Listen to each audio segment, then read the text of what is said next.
जय मल्हार सर्वांना. मी आर्किटेक्ट गणेश विमलदादा केसकर. आज या व्हिडिओच्या मार्फत महाराष्ट्र शासनाने काढलेल्या शिक्षक भरतीवर मी थोडा प्रकाश टाकणार आहे. आपल्या सर्वांना माहिती आहे की महाराष्ट्रामध्ये शिक्षक भरतीची खूप गरज होती. महाराष्ट्र शासनाने, शिक्षण मंत्र्यांनी महाराष्ट्रात शिक्षक भरतीसाठी जागा काढल्यात आणि त्या जागा आहेत 30,209. आता या जागा ज्यावेळेस भरल्या जातात तर आपल्या सर्वांना माहिती आहे की नोकऱ्यांमध्ये आरक्षण असल्यामुळं या महाराष्ट्रामध्ये प्रत्येक जातीला वेगवेगळं आरक्षण आहे आणि या आरक्षणानुसार या जागा वाटप केल्या जातात. आता ते आरक्षण कसं आहे तर आपल्या सर्वांना माहिती आहे. मी ते थोडं तुम्हाला सांगतो. ओबीसीला आपल्या महाराष्ट्रामध्ये 27% आरक्षण आहे आणि या 27%पैकी आपल्याला ओबीसीला किती जागा यायला पाहिजे होत्या तर 8,100. म्हणजे 30,000पैकी 8,100 या जागा ओबीसीला यायला पाहिजे होत्या. परंतु आता महाराष्ट्र शासनाने त्यांना दिल्यात किती तर 1,100. म्हणजे आपण जर बघितलं जवळपास 7,000 जागांची तफावत आहे. त्यानंतर एससी कॅटेगरीला आरक्षण आपण महाराष्ट्रात बघितलं तर 13%. त्यांना किती जागा यायला पाहिजे होत्या तर 3,900. आता त्यांना दिल्यात किती 850. म्हणजे जवळपास 3,050 जागांची तफावत आहे. त्यानंतर एनटीसी म्हणजे धनगर समाज. आता धनगर समाजाला आरक्षण किती 3.5%. त्यांची लोकसंख्या महाराष्ट्रात 2 नंबरची.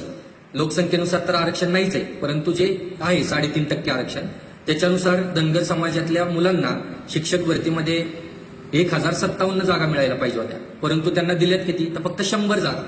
फक्त 100 जागा म्हणजे 957 जागेचा अन्याय धनगर समाजातल्या मुलांवर या शासनाने केलेला आहे. त्यानंतर विजेला किती आरक्षण आहे 3%. त्यांना जागा किती यायला पाहिजे होत्या तर 900. त्यांना दिल्यात किती फक्त 63 जागा दिल्या. म्हणजे जवळपास 837 जागांची तफावत आहे. 837 जागा यांना कमी दिल्या.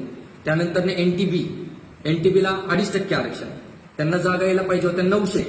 दिल्यात किती त्यांना जागा यायला पाहिजे होत्या 750. दिल्यात किती फक्त 38. म्हणजे जवळपास 712 या जागा त्यांना कमी मिळाल्यात. आणि एनटीडी त्यांना आरक्षण आहे 2%. जागा यायला पाहिजे होत्या 604. दिल्यात 77. जवळपास 527 जागा या त्यांना कमी दिल्यात. म्हणजे आपण जर बघितलं तर जे मागासवर्गीय कॅटेगरीची जी काही मुलं आहेत त्यांना जे नोकऱ्यांमधलं आरक्षण आहे त्या आरक्षणानुसार जागा वाटप झालेली नाही. खूप मोठा अन्याय या महाराष्ट्र शासनाने त्यांच्यावर केलेला आहे. या फडणवीस सरकारने केलेला आहे. शिक्षण मंत्री दादा भुसे साहेबांनी केलेला आहे. आणि म्हणून माझी या व्हिडिओच्या मार्फत त्यांना विनंती आहे की आतापर्यंत हे सर्व मागासवर्गीय समाज अन्याय सहन करत आलेले आहेत. तुम्ही रोस्टरमध्ये घोटाळा करणार, तुम्ही बिंदू नियमावलीमध्ये घोटाळा करणार, तुम्ही शिक्षक भरत्यामध्ये घोटाळा करणार आणि त्याचा मुआवजा ह्यांना का भोगायला लागतोय. त्यामुळे माझी या व्हिडिओच्या मार्फत शिक्षण मंत्री दादा भुसे साहेब असतील किंवा मुख्यमंत्री देवेंद्र फडणवीस साहेब असतील यांना विनंती आहे की तुम्ही आरक्षणानुसार जोपर्यंत जागांचं वाटप करणार नाही या 3,209 जागांमध्ये तोपर्यंत शिक्षक भरती तुम्ही केली नाही पाहिजे आणि त्याचा विरोध आम्ही सर्वजण एकत्र येऊन करणार.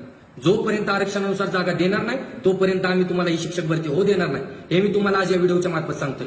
येणाऱ्या काळात तुम्ही या आरक्षणानुसार आमचे जे काही बिंदू त्याच्यानुसार तुम्ही शिक्षक भरती करा. तुम्ही शिक्षक भरतीमध्ये पण घोटाळा करता, तुम्ही पोलीस भरतीमध्ये पण घोटाळा करता, तुम्ही डॉक्टर भरतीमध्ये पण घोटाळा करता, प्रत्येक गोष्टीमध्ये घोटाळा करताय आणि याचा मुआवजा तुम्ही बघताय. आता पूर्ण देशभर आंदोलन चाललेत. आज झारखंडमध्ये पण शिक्षणासाठी आंदोलन होतंय. मागच्या काही दिवसांमध्ये दिल्लीमध्ये पण शिक्षणासाठी आंदोलन झालं आणि आता तुम्ही शिक्षक भरतीमध्ये पण एवढा मोठा अन्याय या मागासवर्गीय समाजावर करताय, या विजेएनटी समाजावर करताय, या ओबीसी समाजावर करताय, SC/ST समाजावर करताय. हा अन्याय आम्ही सहन करणार नाही. तुम्ही जर येणाऱ्या काळात जर या आरक्षणानुसार शिक्षक भरती नाही केली तर आम्ही रस्त्यावर उतरू आणि तुम्हाला ही शिक्षक भरती करू देणार नाही. हे मी तुम्हाला आज या व्हिडिओच्या मार्फत सांगतोय. लवकरात लवकर ही जी काय तुम्ही आरक्षणाच्या नुसार जी काही जागांमध्ये आम्हाला तफावत दाखवताय, जी जागांमध्ये आमची एवढा मोठा डिफरन्स दाखवताय तो डिफरन्स भरून काढा. तेव्हा शिक्षक भरती करा, अन्यथा शिक्षक भरती करू देणार नाही.